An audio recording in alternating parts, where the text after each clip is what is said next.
आइए जानेंगे cholesterol medicine के खतरनाक side effects and Patanjali solution. ये सब स्वामी डॉक्यूमेंटेड डेटा हैं जो पब्लिक डोमेन में है, कोई भी उनको देख सकता है। वो दिखा रहा है कि लोगों को अगर स्टैटिन ज़्यादा समय तक दिए जाएं तो कैसे कैसे दुष्प्रभाव आते हैं। स्वामी जी कुछ फोटो भी दिखेंगे जो कुछ डरावने हैं। और स्वामी जी ये एक स्टडी ऐसी नहीं है, स्वामी जी इसके कई कई कई हजार पब्लिकेशंस हैं जो ये बता रहे होते हैं कि अगर स्टैटिन्स को लंबे समय तक खाया जाए तो शरीर पर उसके दुष्प्रभाव पड़ते हैं। और स्वामी जी उसके बावजूद हमारे जो डॉक्टर्स हैं वो उनको प्रेस्क्राइब करते हैं, और जो हमारे रोगी हैं वो स्वामी जी उनको थोक के भाव जिंदगी भर खाते रहते हैं। कभी डॉक्टर पर दोबारा जाके कैलिब्रेट भी नहीं कराते, सब ये गोली खानी है तो बस खाए जा रहे हैं, खाते रहते हैं ऐसे, जैसे हनुमान जी का, रामकृष्ण जी का प्रसाद खा रहे हो। बताओ। ये दवाइयां हैं जो दी जाती हैं डिस्लिपिडीमिया के लिए। स्टैटिन्स के नाम से लोग स्वामी दनादन खा रहे होते हैं, चाहे वो सिम्बा स्टैटिन हो या एटोरबा स्टैटिन हो, लावोस्टैटिन हो, जैसे पूरी फैमिली है जो सबसे ज्यादा खाई जाती है। रोजुबा स्टैटिन आजकल भारत में स्वामी बहुत ज्यादा इस्तेमाल किया जाता है, जिसका कोलेस्ट्रॉल थोड़ा भी 1 या 2% बढ़ रहा हो, डॉक्टर फटाफट लिख देते हैं ये खाओ, और वो जिंदगी भर स्वामी जी खाते जबकि रहते हैं। बहुत गलत, और वो जिंदगी भर स्वामी जी खाते जबकि रहते हैं। बहुत गलत है। कोलेस्ट्रॉल की दवाइयां अपरिहार्य परिस्थितियों में ठीक करनी चाहिए। कोलेस्ट्रॉल तो हमारी अपनी गलतियों के कारण से हो रहा है। जो इस सैचुरेटेड फैट है ये खाना बंद कर दो, ओवर डाइटिंग बंद कर दो, थोड़ी मेहनत करनी शुरू कर दो, जो देखो वही कोलेस्ट्रॉल की दवाई खा रहा है। हाँ, जी। और समझिए वो जो दवाइयाँ समझिए आप देखिए उन दवाइयों की वजह से बाकायदा एक बीमारी का नाम है, उस बीमारी को बोलते हैं सैम्स। सैम्स का मतलब है स्टैटिन एसोसिएटेड मस्कुलर सिम्टम्स। अच्छा, मतलब स्टैटिन्स के ज्यादा इस्तेमाल करने से जो हमारी मांसपेशियां हैं वो शिथिल हो जाती हैं। तो बीमारी का नाम क्या रखा? SAMS, SAMS, SAMS. बड़ा सेमफुल है। समझिए शेमफुल नाम है ये। समझिए स्टैटिन्स के ज्यादा समय तक इस्तेमाल करने से मांसपेशियां कमजोर हो जाती हैं, शोल्डर्स नीचे गिरने लगते हैं, और समझिए ऐसे हो जाते हैं, बिल्कुल एमएनडी जैसी हालत हो जाती है, थोड़े झुक के चलते हैं, चलने का तरीका बदल जाता है। और जो चाहे कंधे की मांसपेशियां हो या जांघों की मांसपेशियां हैं जो हमारी सबसे मजबूत हैं, अंदर से शरीर खोखला हो जाता है, अंदर से खोखला हो जाता है। समझिए मांसपेशियां सॉफ्ट हो जाती है, उनका जो स्ट्रेंथ है वो कम हो जाता है, और मस्कुलर डिस्ट्रोफी और एमएनडी जैसी स्थिति बन जाती है। वैसी हालत हो जाती है। उसके साथ साथ सोने में दिक्कत आती है। जो लोग ज्यादा लंबे समय तक स्टैटिन्स खाते हैं उनकी नींद गहरी नहीं होती, बीच बीच में वो जगते रहते हैं, ड्राउजीनेस रहती है, समझिए थके रहते हैं, और समझिए लेजीनेस हाँ वही बनी रहती है। उन्हें ये दिखता है कि कहीं बिस्तर दिख जाए तो हम जाके लेटें, हर समय पढ़ने की सोचते हैं, और समझिए जब पढ़ जाते हैं फिर नींद नहीं आती है तो हालत और खराब होने लगती है थके से। तो समझिए डिजीनेस रहती है, ड्राउजीनेस रहती है, डाइजेस्टिव प्रॉब्लम हो जाती है, ब्लड शुगर का लेवल भी बढ़ जाता है। और समझिए जो सबसे खतरनाक वाली बात है जो आगे इसके बारे में बहुत लोग बात कर रहे हैं वो समझिए प्लेटलेट्स का लेवल भी कम हो जाता है। तो जब प्लेटलेट्स का लेवल कम हो जाता है जो हमारी बेसिक इम्यूनिटी है समझिए वो भी कम होने लगती है, और उसका इंपैक्ट हमारे पूरे शरीर पे समूचे बायोलॉजी पर पड़ने लगता है। तो प्लेटलेट्स का कम होना समझिए एक बड़ा खतरनाक वाली बात हो जाती है, और ये सब समझिए स्टैटिन्स के लंबे समय तक इस्तेमाल की वजह से माने ब्लड से लेकर के रक्त से लेकर के रक्त, रस, मांस, मेद, अस्थि, मज्जा, शुक्र, रज, ओज, अष्ट धातु सब पूरा शरीर का ताना बाना ही गड़बड़ा देता है। हाँ समझ बिल्कुल गड़बड़ा जाता है। और समझिए ये वो स्टडी जो आपको बता रहा था ये जो पब्लिश्ड है और एक बड़े जर्नल में है, जहाँ समझिए एक ऐसे सज्जन हैं जो एटोरवास्टैटिन 40 मिलीग्राम पर डे 1 साल तक लगातार खा रहे थे, और समझिए उसकी वजह से इनकी इम्यूनिटी कम हो गई, इम्यून मीडिएटेड इंजरी हो गई, और समझिए स्कैटल मसल मतलब मांसपेशियां, स्किन और लिवर समझिए इनके तीनों पर एक ही साल में कर दिया कबाड़। एक साल में ये जो डोज है जो 40 मिलीग्राम पर केजी वैसे ही दी जाती है। और ये पढ़े लिखे लोग तो बड़े चाव से खाते हैं जा रहे हैं, और कई बार ज्यादा माल पानी खा लेते हैं, दाल बाटी चूरमा ज्यादा खा लिया, लड्डू जलेबी ज्यादा खा ली, तो अपने आप ही एक की बजाय 2 गोली खा लेते हैं। समझिए ऐसे महापुरुष बहुत ज्यादा हैं जो समझिए सिर्फ यहाँ तक की बात नहीं है, समझिए ऐसे मैंने देखा लोग कोलेस्ट्रॉल की दवा, बीपी की ज्यादा लड़ाई झगड़ा कर लेंगे तो अपने आप ही डबल डोज कर लेंगे, ज्यादा माल मसाला खा लेंगे, चीनी खा लेंगे तो अपने आप ही शुगर की दवाई बढ़ा देते हैं, इंसुलिन ज्यादा लगा लेते हैं। इसका एक और एक्सटेंशन है जो थोड़ा सा ज्यादा गंदा है, जो लोग मद्यपान करते हैं वो समझिए लीवोग्रिड का सेवन करना शुरू कर देते हैं कि अभी हम पार्टी में जा रहे हैं, लिवर पे कोई दिक्कत आएगी तो लीवोग्रिड खा के, पहले लीवोग्रिड खा लेते, बाद में जाके फिर वो दारू पीते हैं कि भाई चलो लीवर थोड़ा प्रोटेक्ट कर लो ऊपर से। तो ये समझिए खतरनाक ट्रेंड्स डेवलप हो रहे हैं, पर यह है कि पेशेंट जितने ज्यादा खुद को जागरूक मानते हैं। देखो कोलेस्ट्रॉल के लिए लौकी का जूस, पेठे का जूस, गर्म पानी, अर्जुन की छाल, गोधन अर्क, लिपिडोम, लहसुन का प्रयोग, और कितने सलाद, कितनी बढ़िया बढ़िया चीजें बताते हैं। और ये लिपिडोम का तो इतना जबरदस्त डेटा है, सिंथेटिक दवाओं से ज्यादा इफेक्टिव आयुर्वेदिक दवाएं, फिर भी पागलों की तरह खा रहे, पता नहीं क्या दिमाग खराब है जी। तो समझिए हमने ये वाली एक्सपेरिमेंट किए, हमने समझिए कुछ मॉडल्स के अंदर एटोरवास्टैटिन जिसकी हम बात कर रहे हैं वो उसको कंपेयर किया लिपिडोम के साथ। वो हम देखेंगे डेटा कंपैरेटिव, बिल्कुल कंपेरेटिव, समझिए हैंड टू हेड कंपैरिजन करके देखा, हर एक पैरामीटर में देखा, चाहे वो लिवर की सिग्नलिंग हो, चाहे वो मांसपेशियों की सिग्नलिंग हो, जो हमारे शरीर के अंदर कोलेस्ट्रॉल जमा होता है, liver, kidney, heart, brain, nervous system सब देखे समझिए। और देखिए कि जहां जहां कोलेस्ट्रॉल का जमा बाड़ा होता है जो रिस्क माना जाता है डिसलिपिडीमिया का, समझिए उसका भी जो कारण है उसका भी निवारण आप देखें स्वामी जी लिपिडोम करता है। पर स्वामी जी एक चीज़ मैं और दिखाना चाहता हूँ कि जो स्टैटिन्स की वजह से जो मसल वीकनेस है स्वामी जी, जो एट्रोफी है जो आप देख रहे हैं स्क्रीन पर, उसका स्वामी जी जो कारण है वो क्या है। जब स्टैटिन्स ये जो दवाइयाँ हैं हमारे शरीर में ज़्यादा जाती हैं तो स्वामी जी ये हमारे शरीर को एसिडिक बनाती हैं और जो लैक्टोन्स हैं वो हमारे मांसपेशियों में जाकर इकट्ठा होना शुरू हो जाते हैं और जिसकी वजह से स्वामी जी जो माइटोकॉन्ड्रिया जो हमारे एक एक सेल का पावर हाउस है उसकी फंक्शनैलिटी कम होनी शुरू हो जाती है। उसके अंदर स्वामी जी माइटोकॉन्ड्रिया के अंदर की भी सिग्नलिंग है जहाँ हाँ एक तरीके से इलेक्ट्रॉन ट्रांसपोर्ट चेंज होते हैं, जहाँ ऊर्जा का निर्माण होता है स्वामी जी, उसके कुछ कॉम्प्लेक्सेस हैं, उसके कॉम्प्लेक्स 3 के अंदर जाकर स्वामी जी वो ब्रेकआउट करता है और ऊर्जा फिर उतनी मिल नहीं पाती। तो स्वामी जी ऐसा समझा कि अगर हम गाड़ी चला रहे हैं और हम एक्सीलेटर में पैर दबा रहे हैं, पूरा पैर दबा दिया पर गाड़ी चल के नहीं दे रही, क्यों नहीं चल के दे रही? क्योंकि स्वामी जी इंजन में इश्यूज हैं। ऐसी ही हालत जो स्वामी जी बात आती है पिकअप आने की, गाड़ी की पिकअप नहीं आ रही, स्वामी जी वैसा ही मसल के साथ हो जाता है। जो मस्कुलर पिकअप्स हैं जो माइटोकॉन्ड्रिया में एनर्जी की वजह से आते हैं स्वामी जी वो आ नहीं पाते, मसल्स की पावर महसूस नहीं होती और स्वामी जी डिस्ट्रॉफी जैसी हालत हो जाती है। लोग अपने आप को कमजोर महसूस करते हैं, ड्राउजी जैसे लगता है और लगता है कि बस अब हम आराम ही कर लें, क्योंकि अंदर से ऐसी भावना आती है कि मांसपेशियों में उतना दम रहा नहीं जैसे पहले हुआ करता था।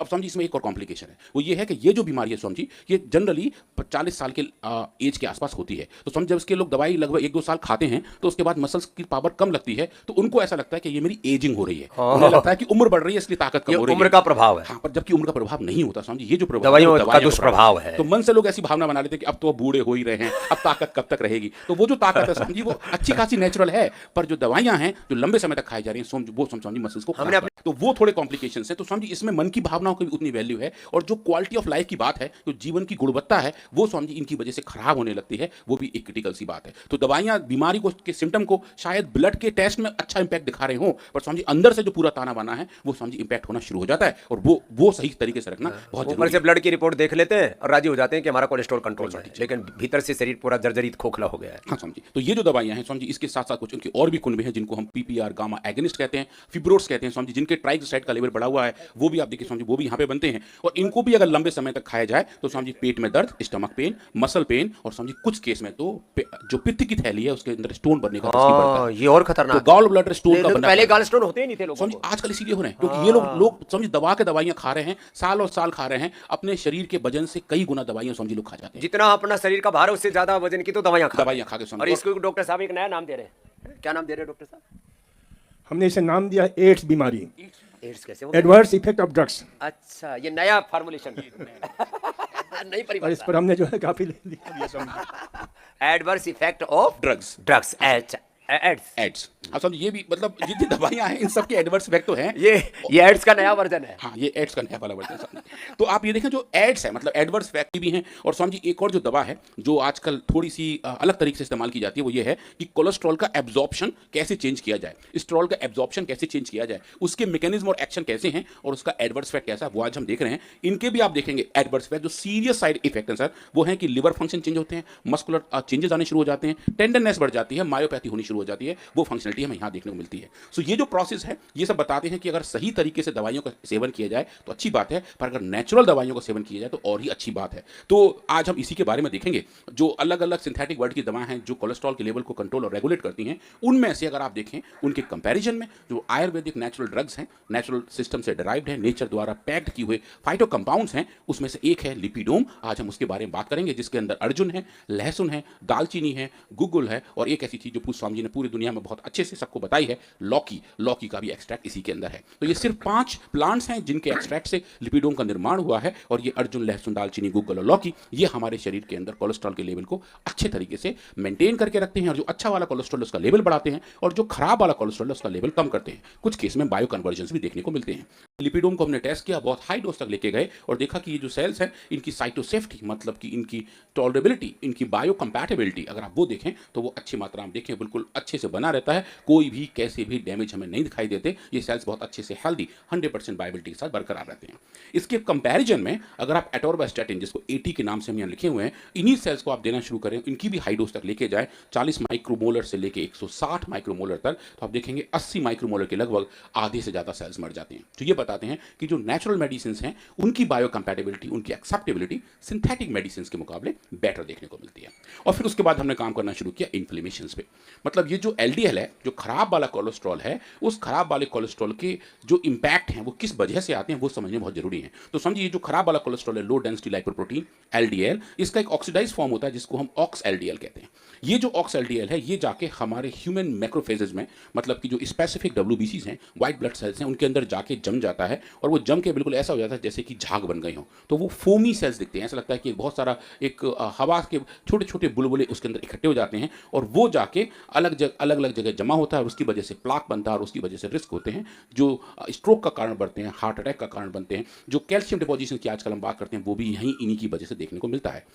अब इसके जो बायोलॉजिकल मार्कर्स हैं, जो ड्राइवर्स हैं, वो इन्फ्लेमेटरी साइटोकाइंस हैं। तो सर हमने वो देखे, चाहे इंटरल्यूकिन 1 बीटा हो या MCP1 हो या फिर NF कापा बी की रिपोर्टिंग एक्टिविटी हो, जो इस पूरे प्रोसेस को कंट्रोल और रेगुलेट करते हैं, हमने उनके लेवल को देखा और कंपैरिजन में एटेरोवास्टैटिन को भी लगाया, जो एक बड़ी दवा जिसके बारे में पहले बात कर रहे थे, इसके एडवर्स इफेक्ट बहुत ज़्यादा सीवियर होते हैं। हमने वो देखा और पाया कि लिपिडोम ने डोज डिपेंडेंट तरीके से इन्फ्लेमेशन को तो कम किया ही किया और कुछ केस में देखें तो एटोरवास्टैटिन से बेटर किया। ये सर ऐसी वाली बात है जिसमें हम अच्छे से बहुत बढ़िया वाली ताली बजा लेना चाहिए, क्योंकि हम ये देख पा रहे हैं कि जो नेचुरल मेडिसिन हैं वो नेचुरल मेडिसिन सिंथेटिक मेडिसिन के मुकाबले बेटर कैपेबिलिटी के तौर पर दिखाई देते हैं।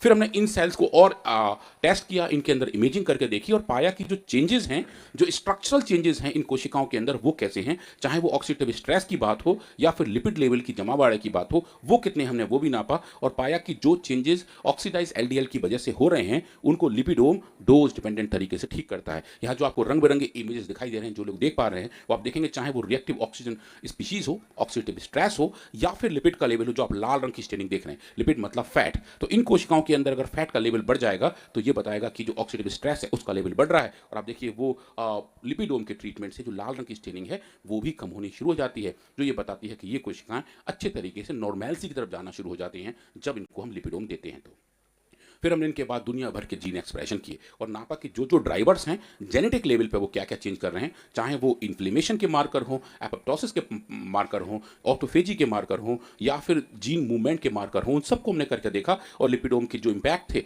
वो एटोरवास्टैटिन के मुकाबले सुपीरियर यहाँ भी हमें देखने को मिले। और उसके बाद हमने क्विकली कुछ एक्सपेरिमेंट सी एलिगेंस पे किए। छोटे से वर्म्स हैं जो ट्रांसपेरेंट हैं, 21 दिन की लाइफ के साथ आते हैं, उनके साथ बहुत सारे एक्सपेरिमेंट बहुत जल्दी किए जा सकते हैं। तो इन वर्म्स के अंदर हमने कुछ एक्सपेरिमेंट किए, इनको हाई फैट डाइट पे रखा, इनके अंदर कोलेस्ट्रॉल का लेवल बढ़ाया और देखा कि अगर वो चेंजेस हों तो क्या हम लिपिडोम अगर इन वर्म्स को दें तो क्या वो चेंजेस भी हम पा सकते हैं। और देखें कि चाहे वो लिपिड का लेवल हो, ट्राइग्लिसराइड का लेवल हो, जीन एक्सप्रेशन हो, ऑक्सीडेटिव स्ट्रेस हो, क्या वो अच्छे तरीके से मॉडुलेट हो सकती है। तो ये प्रश्न हमने पूछे और देखा एटोरवास्टैटिन और लिपिडोम के दोनों कंपैरेटिव एक्सपेरिमेंट किस तरीके से हमें दिखाई देते हैं और क्या हम इन्हीं बायोलॉजिकल पैरामीटर को आगे लेकर चल सकते हैं। तो सर ये बहुत ही बढ़िया वाले डेटा थे। हमने पहली बार दिखाया कि इन सी एलिगेंस मॉडल्स के अंदर लिपिड के लेवल जो काफ़ी ज़्यादा थे उनको आप लिपिडोम के ट्रीटमेंट से कम कर सकते हैं, ट्राइग्लिसराइड के लेवल जो बढ़े हुए थे वो भी लिपिडोम की ट्रीटमेंट से डोज डिपेंडेंटली कम कर सकते हैं और जो ऑक्सीडेटिव स्ट्रेस है उसको भी रेगुलेट किया जा सकता है। और इसके अंदर अगर हम इमेजिंग के साथ देखें, एक एक वर्म को आप माइक्रोस्कोप के नीचे देखें, ये जो हरे रंग की आपको स्टेनिंग दिखाई दे रही है, जो ये बता रही है कि इसके अंदर जो एक सिग्नलिंग मार्कर्स हैं जिसको हम DAP16 कहते हैं, जो बेसिकली बताता है कि जो एंटीऑक्सीडेंट प्रोफाइल है, जो एक स्ट्रेस का एक बड़ा कारक है, उसके लेवल कितने हैं। और आप देखेंगे कुछ केसेस में जहां बीमारी इंड्यूस की है ये फ्लोरेसेंस पूरी एक पट्टी के तौर पर दिखाई देती है और आप जब इसको ट्रीट करते हैं लिपिडोम के साथ तो देखिए बायोलॉजिकल चेंजेस यहाँ दिख रहे होते हैं, इसकी फ्लोरेसेंस चेंज होती है जो बताती है कि एक वर्म के लेवल पे जो स्ट्रक्चरल चेंजेस हैं बीमारी की वजह से वो भी देखने को मिलते हैं। और ये पूरी फाइंडिंग को अगर आप अलग अलग तरीके से देखें तो बताती है कि जिस तरीके से सिंथेटिक मेडिसिन काम करती हैं उससे बेटर तरीके से नेचुरल आयुर्वेदिक ड्रग्स देखने को मिलती हैं। और इस फंक्शनैलिटी को लेकर हम सर एक बड़े वाले जर्नल के पास गए, सर थोड़े डरते भी गए क्योंकि काफ़ी बड़ा जर्नल है, इसका नाम है बायोमेडिसिन फार्माकोथेरेपी, इम्पैक्ट फैक्टर इसका 7.5 है और ये हमने पहली बार इस जर्नल में पब्लिश किया कि लिपिडोम एक ऐसी दवा है जो एंटीऑक्सीडेंट तो है ही है पर जो डिसलिपिडीमिया वाली बात है उसमें भी अच्छे से काम कर सकती है, इन्फ्लेमेशन को ठीक करने के साथ साथ डिसलिपिडीमिया के मार्कर को भी ठीक करती है। और ये सर एक बहुत गौरव और बहुत हर्ष वाली बात है कि पतंजलि रिसर्च फाउंडेशन की अब जितनी रिसर्च हैं वो इतने बड़े बड़े जर्नल में दवाइयों के नाम से ही पब्लिश होते हैं। आयुर्वेद की जो एक्सेप्टेबिलिटी है वो इस साइंटिफिक फेटर्निटी में भी बहुत अच्छे तरीके से आती है। तो हमने देखा कि लिपिडोम एक अच्छी औषधि है, एक अच्छा स्रोत है अपने कोलेस्ट्रॉल को मेंटेन करने का, अच्छे वाले को बढ़ा के रखने का, खराब वाले को कम करने का और जिनके बीच का अनुपात है उसको बैलेंस करके करके रखने का। तो जो सिंथेटिक दवाइयां हैं वो अपना एक काम तो करती हैं, पर लंबे समय तक इस्तेमाल से उनके हमें एडवर्स इफेक्ट देखने को मिलते हैं। ऑन द अदर हैंड जो हमारी औषधि है जो नेचर से ड्राइव्ड है, आयुर्वेद की प्राचीन परंपरा से बनी हुई हैं, उन औषधियों का इस्तेमाल करके हम अपने कोलेस्ट्रॉल को अच्छा रख सकते हैं, लंबे समय तक मेंटेन कर सकते हैं, बीमार होने से बच सकते हैं, और अगर बीमार पड़ जाएं तो बीमार होके बीमारी से लड़के जीत भी सकते हैं।